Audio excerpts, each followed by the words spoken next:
सफल होगी तेरी आराधना। क्या जरूरत थी? क्या जरूरत थी ये सब करने की? और अगर तुमको करना ही था तो एक बार बता देती हमको। जानते दिमाग कम है, लेकिन दिमाग से पैदल हो ये जाहिर करना जरूरी है क्या?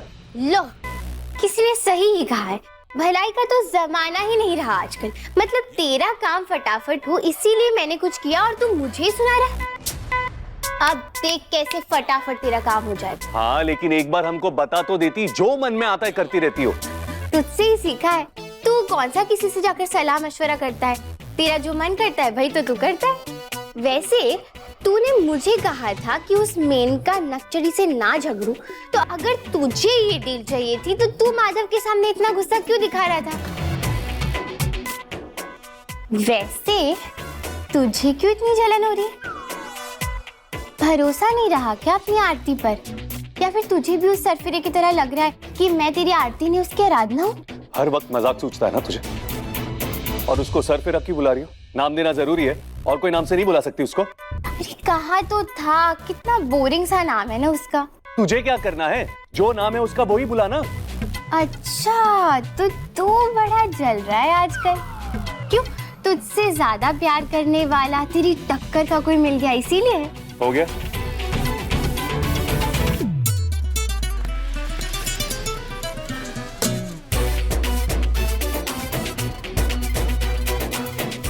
ढंग से बाहों में पकड़ना भी नहीं आता तुझे।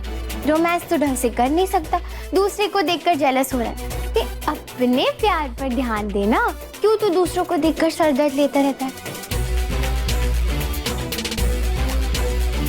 तुझे बड़ा रोमांस सूझ रहा है ना आज? अरे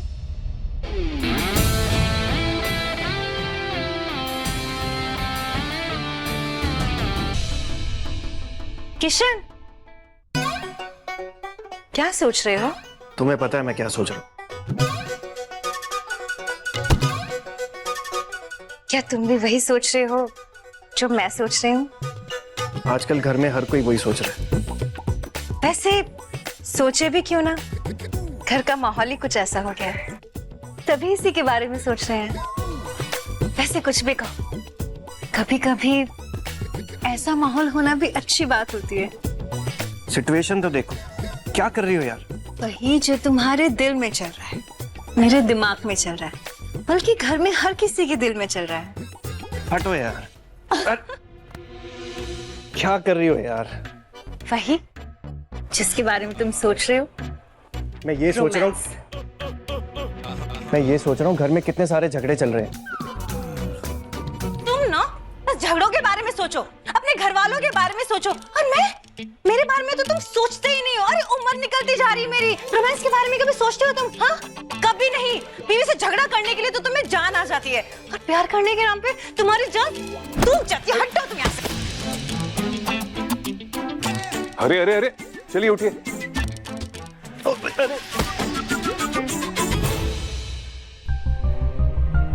आराधना, ये तुम ही हो ना? ये मैं ही हूँ। मुझे आना पड़ा वापस। विनायक की क्या गलती है? उसे किस बात की सजा दे रहे हैं? मुझे पता था कि मेरी लाख बार समझाने के बाद, मना करने के बाद भी तुम समझने को तैयार ही नहीं होगे कि मैं आरती हूं, ना कि आराधना।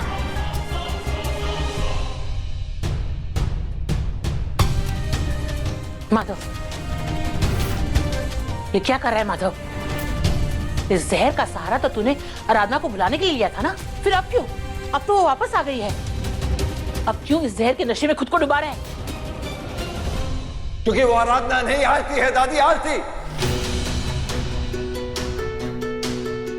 जब मैंने उसे पहली बार देखा था तो मुझे भी ऐसा लगा था कि वो आराधना है, कि हमारी आराधना वापस लौट आई है। लेकिन जैसे ही मैं उसे जानता गया मुझे यकीन हो गया दादी कि वो मेरी आराधना हो ही नहीं सकती है। नहीं, हमारा दिल जानता है कि वो आराधना ही है। मेरा विश्वास ये विश्वास नहीं है दादी, बस झूठा दिलासा है। और आप कैसे कह सकती हैं कि वो ही आराधना है? उसका हाव भाव, उसका बर्ताव, उसकी हरकतें, ये सब आपको नजर नहीं आती हैं? क्या हमारी आराधना ऐसी हरकतें करती थी? और आज आपको पता है क्या हुआ? आज विनायक सीढ़ियों से गिरने वाला था और उसने देखा तक नहीं दादी, देखा तक नहीं उसे, या देख के उसे अनदेखा कर दिया। इस बात से उसको कोई फर्क ही नहीं पड़ा। और आपको लगता है कि एक माँ अपने बच्चे को यूं गिरता हुए देखे और उसे फर्क ना पड़े? ऐसा हो सकता है दादी?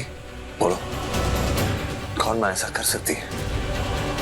और तो और आज उसने मेरे साथ आराधना होने का एक बंदा मजाक किया है, और उसने ये सब इसलिए किया ताकि मैं उसके मंगेतर की शर्त के मुताबिक डील के पेपर्स उसे साइन करके दे दूं। तो तू ये कहना चाहता है कि वो आराधना बनकर तेरे सामने आई थी? हाँ, एक पल के लिए मुझे भी लगा था कि हमारी आराधना हमें वापस मिल गई है, लेकिन मैं गलत था। उसने आराधना की तरह कपड़े पहने हुए थे, बोलचाल भी बिल्कुल आराधना की तरह था। वो सादगी, उस संजीदगी की तरह वो मुझसे बात कर रही थी कि मुझे एक पल के लिए ऐसा एहसास हुआ कि जैसे सारी दुख तकलीफें कम हो गई हैं, मेरी खत्म हो गई हैं। फिर अचानक उसने पलटवार किया मेरे मन पर और अपने असली लहजे में मुझसे बात की। हाँ, मुझे ये याद दिलाया कि ये सब छलावा था और कुछ नहीं। असलियत में वो आरती ही है दादी, ना कि आपकी आराधना। इस बात का मुझे यकीन हो गया दादी कि वो आराधना नहीं आती है, और जितना जल्दी आपको यकीन हो जाएगा आपके लिए और हम सब के लिए बेहतर होगा। आराधना को आप बस भूल जाइए, क्योंकि उस लड़की का सिर्फ चेहरा मिलता है आराधना से। वो लड़की किशनगंज के एक गांव में पली बड़ी है जिसका मंगेतर आरंभ है। मैंने अपने दोस्त शुक्ला से भी बात की थी, उसने जब तहकीकात की तो पता चला कि यही सच है दादी। जितना जल्दी ये बात को आप समझ लेंगी, जान लेंगी, आपके लिए भी अच्छा होगा और मेरे लिए भी। माधव, तू चल मेरे साथ, चल। ये कर क्या रही है मुझे समझ।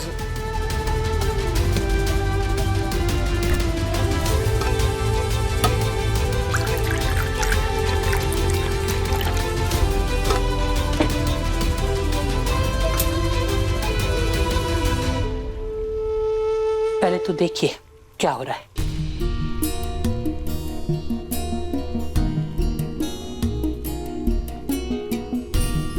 मैं कुछ समझा नहीं, कहना क्या चाहती हो आप? तूने देखा ये दूध कैसे उबल रहा है? देखने से तो ऐसे ही लग रहा है ना कि ये दूध 1 सेकंड में उबल गया, पर ऐसा है नहीं। पिछले 5 मिनट से इस चूल्हे से जो आग निकल रही है ना, वो इस दूध को गर्म कर रही है, और उसी से इस दूध में उबाल आ रहा है। इसलिए तू भी इतनी जल्दी हार मत मान। मतलब क्या है आपका दादी? मतलब यही है कि हम 5 महीने बाद आराधना से मिल रहे हैं। हमें नहीं मालूम वो इतने समय से किस हाल में थी, क्या गुजर रही थी उस बेचारी पर, क्या कुछ झेलना पड़ा है उसे, हम कुछ नहीं जानते। और वो क्यों इतनी बदल गई है और क्यों उसका बर्ताव इतना बदल गया है, हमें नहीं पता। क्यों वो आराधना होकर भी आराधना से बिल्कुल उल्टा बर्ताव कर रही है, हमें कुछ नहीं पता। और हम उस पर कोई इल्जाम नहीं लगा सकते। हमें तो ये भी नहीं पता है कि वो ऐसा खुद कर रही है या उसे करना पड़ रहा है, क्या मजबूरी है उसकी, हमें नहीं पता। इसलिए हम तो यही कहेंगे कि तू तेरे दिल की आवाज सुन। तेरा दिल क्या कह रहा है उस लड़की को देखकर? अपनी आंखें बंद कर और दिल की आवाज सुन, क्योंकि नतीजे पर पहुंचना तो बहुत आसान है, पर उसकी जड़ तक पहुंचना उतना ही मुश्किल है। इसलिए कोशिश करता रहे, और जब तक कोशिश करता रहे, जब तक हमें ये पता न चल जाए कि वो आराधना ही है।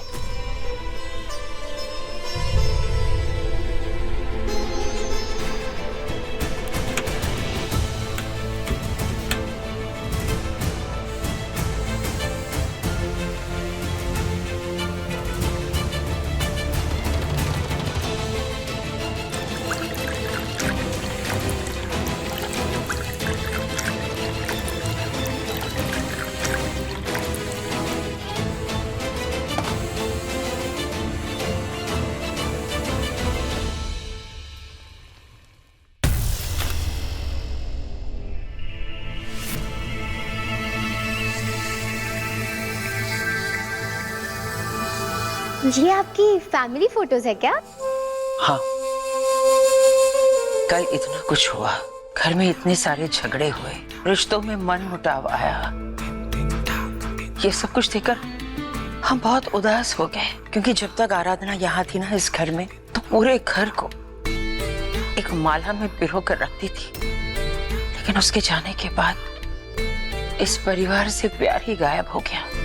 हमारा ये परिवार टूटकर बिखर गया। बस इसीलिए हम हमारे भाई की, हमारे बाबूजी, हमारी मम्मी की तस्वीरें देख रहे थे। पता नहीं क्यों आज हमें आराधना की बहुत याद आ रही है। क्या हम भी देख सकते हैं? हाँ हाँ, क्यों नहीं, बैठो। ये माधव जब वो छोटा था, ये हमारी तस्वीर है। और ये जो है ना, ये हमारा छोटा सा किशन है। अरे दादी की तस्वीर कहाँ चली गई? ये दादी जवानी में, ये हम तीन। ये ना आराधना की शादी की तस्वीर है। हम देख लें एक बार? हाँ।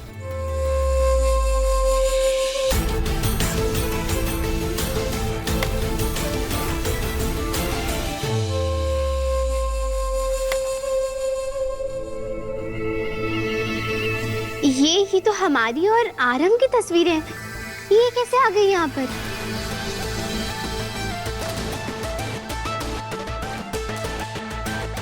ये देखिए। अरे हाँ, लेकिन ये आपके पास कैसे आ गई? क्या पता कैसे आई होगी। अरे हाँ हाँ, याद आया। वो क्या है ना, जब भी हम किसी के साथ डील करते हैं तो हम उनके बारे में सारी जानकारियां हासिल करते हैं। ये हमारी कंपनी का प्रोटोकॉल है। हो सकता है शायद इन फाइल से ये फोटोग्राफ्स यहाँ आ गई होगी। कोई प्रॉब्लम नहीं, मैं इन तस्वीरों को निकाल देती हूँ। कोई बात नहीं।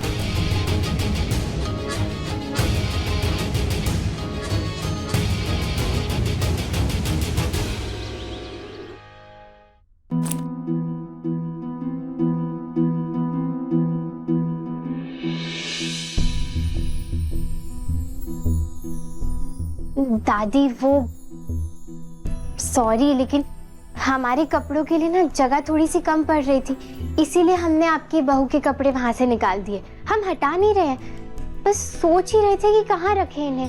वैसे कुछ दिनों की बात है, आप एडजस्ट कर लीजिए, उसके बाद तो हम चले जाएंगे।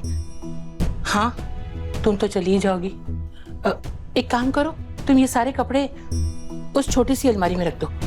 हाँ, वैसे दादी डोंट माइंड, लेकिन आपकी बहू के पास में सिर्फ इतने से ही कपड़े थे। हमारा मतलब है कि इतने बड़े घर की सबसे बड़ी बहू, लेकिन उनका पहनावा इतना सिंपल सा। हाँ, क्योंकि वो थी भी इतनी सीधी। इस घर की चकाचौंध उसके दिल के आगे, उसकी अच्छाइयों के आगे हमेशा फीकी ही पड़ जाती थी। भले ही वो इतनी सीधी थी, पर इस परिवार को संजो के अच्छी तरह से चलाना उसे बखूबी आता था, चाहे फिर कोई उसका दुश्मन ही क्यों ना हो। सबको अपना बना लेती थी, बहुत बड़ा दिल रखती थी वो। तुम्हें पता है आरती, ये जो हमारे घर का सबसे छोटा सदस्य है ना, विनायक, वो हमारे पोते माधव और उसकी बीवी दामिनी का बेटा है। आराधना ने तो बस सिर्फ उसे जन्म दिया है। वो क्या कहते हैं आजकल, सारा केसी। सरो क्या? अरे वही जो औरतें अपनी कोख को किराए पर देती हैं, वही वाली माँ है आराधना उसकी। अच्छा।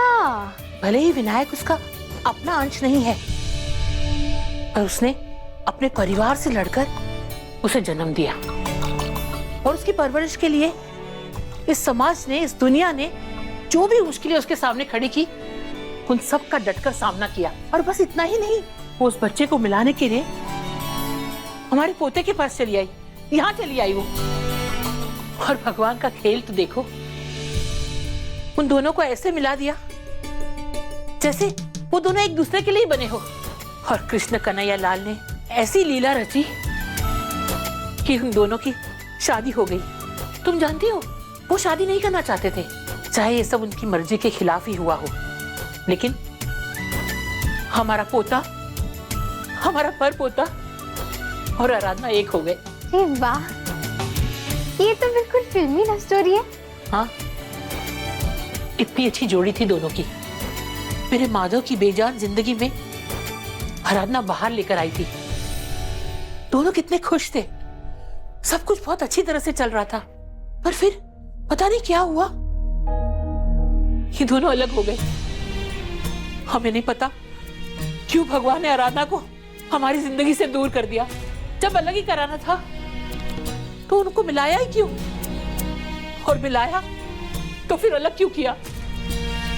हमारा दिल तो आज भी नहीं मानता कि हमारी आराधना इस दुनिया में नहीं है।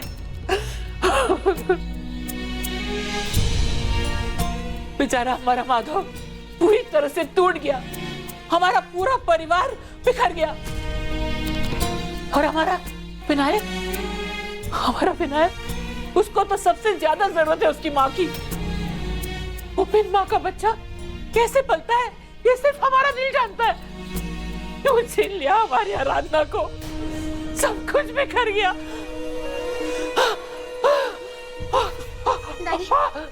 दादी क्या हुआ? क्या हो रहा है आपको? आपकी सास तो कुछ ज्यादा ही फूल रही है। आपको ऐसी सैड वाली बातें नहीं करनी चाहिए थी दादी। एक मिनट दादी, हमें कुछ समझ नहीं आ रहा है।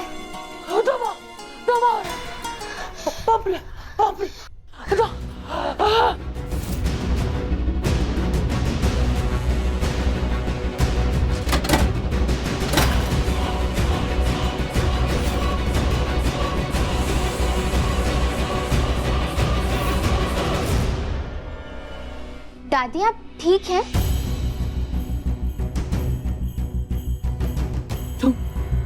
तुम आराधना हो ना? तुम्हें कैसे पता कि ये पंप इस पेटी में है? ये बात इस घर में सब लोग नहीं जानते, सिर्फ चंदा, हमारा पोता माधव और हमारी बहू आराधना जानती थी। तुम आराधना हो ना? बोलो, तुम आराधना हो ना? नहीं नहीं, झूठ बोल रही हो।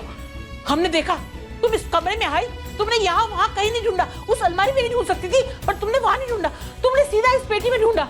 जैसे कि तुम्हें पता हो कि हमारा पंप यही रहता है। हम अच्छी तरह से जानते हैं कि तुम झूठ बोल रही हो।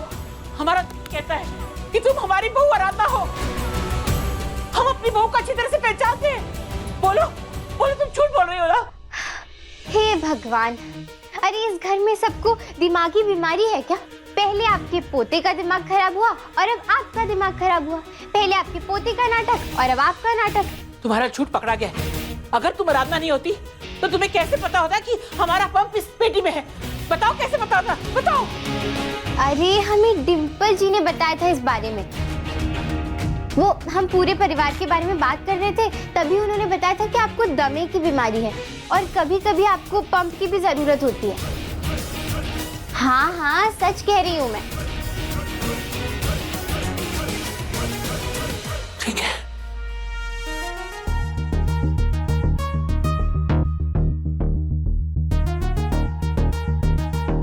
डिम्पल। जी दादी। तुमने आरती को हमारे पंप के बारे में बताया? हाँ, वो पूछ रही थी मुझसे सबके बारे में कि सब लोग कैसे हैं, सबकी पसंद नापसंद। तो मैंने बताया कि आपको अस्थमा की बीमारी है और आप पंप लेती हैं। लेकिन तुम तो हमारे कमरे में आती ही नहीं हो कभी। तुम्हें कैसे मालूम कि हमारा पंप कहाँ है? वो मुझे आराधना जेठानी जी ने बताया था कि कभी वो घर पे ना हो और आपको पंप की जरूरत पड़े तो मैं आपको दे दूं। अच्छा ठीक है, तुम जाओ अपना काम करो।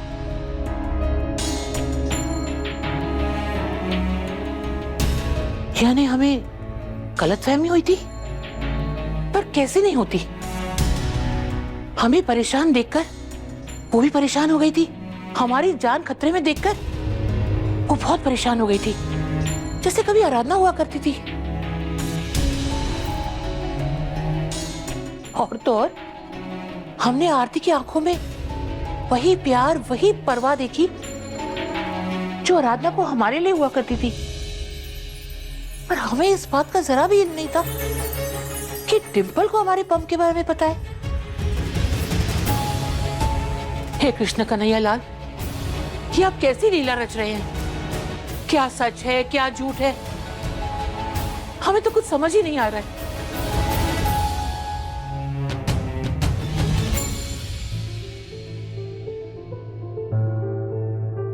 बापा, अच्छा हुआ जो डिम्पल जी ने दादी को बताया नहीं कि मुझे उन्होंने नहीं बताया था कि वो पंप कहाँ रहता है, वरना मेरा सच सबके सामने आ जाता कि मैं आरती नहीं आराधना हूँ।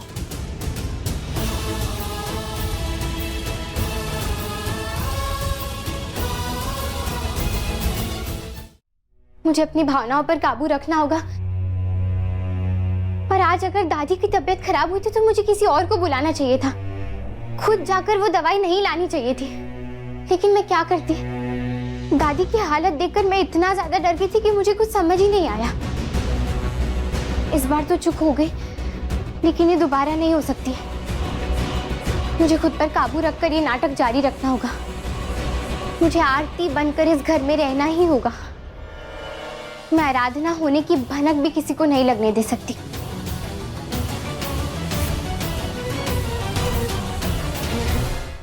आज सुबह जब विनायक की जान खतरे में थी, तब तो मैंने किसी तरह खुद को रोक लिया। अच्छा हुआ बापा जो मैंने आईने में देखा था कि मेनका दीदी वहीं छुपी हुई थी। उन्होंने मेरा सच जानने के लिए सब किया था, लेकिन मुझे नहीं पता था कि मेरा सच जानने के लिए वो विनायक की जान को तक खतरे में डाल देंगी। तो शुक्र है कि समय रहते साहब जी ने विनायक को बचा लिया, वरना तो सुबह ही मेरी चोरी पकड़ी जाती। खैर, मुझे अब मेरी भावनाओं को काबू में रखना होगा। मैं किसी को पता नहीं चलने दे सकती कि मैं आरती नहीं बल्कि आराधना हूँ।